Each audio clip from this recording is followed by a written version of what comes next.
It's amazing the time we're living in when people are literally fighting over a piece of cloth. Now, of course, it's not a piece of cloth, it's a mask. And friendships are being ruined. People's relationships are being harmed because the hostility that people have over whether you should wear a mask or not. And this issue about a mask reveals a deeper problem within all of us, and it's sin. Ever since the foundation of time, humanity has found ways to fight against each other. Cain and Abel fought over what was the acceptable sacrifice. In Jesus' day, the Jews and Gentiles fought over what it meant to be holy or clean or pure. Do you eat certain foods? Do you not eat certain foods? Do you do certain things on certain days and not do things on other days? And because of this hostility that humanity has, Jesus decided to fix it.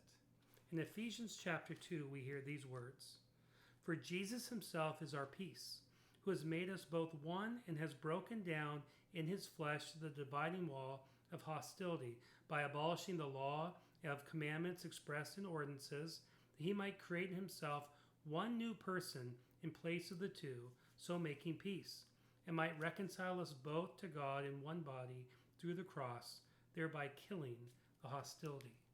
In other words, the way that Jesus attacked hostility was by experiencing it.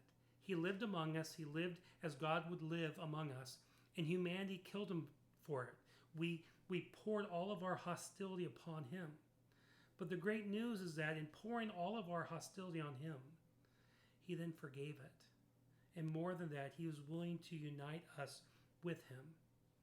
In other words, the hostility that you have for those who wear masks or those who don't, that hostility, that anger inside of you, was put on Jesus. And Jesus has forgiven you for the hostility, and he's forgiven your neighbor for the hostility. And even more than that, because of his death and resurrection and baptism, you're united to Jesus, which means you're united to the one. You're united to Jesus, and you're one person with him.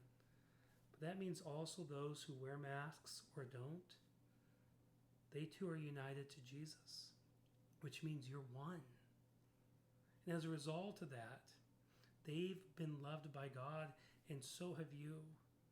And what that means for all of us is we really should be kind to one another. And we should work on ways of reconciling, even in the midst of masks. It doesn't mean that we can't debate it. It doesn't mean that we can't really lift up the concerns of wearing them or not wearing them. But in truth, the deeper issue is when we have hostility towards someone,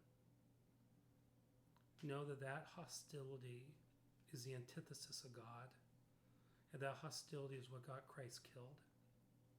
And Jesus overcame the grave to take your hostility and to take the hostility of others as well. And so let us live as people of peace, people who have been loved by God, and let us love as we've been loved. Amen.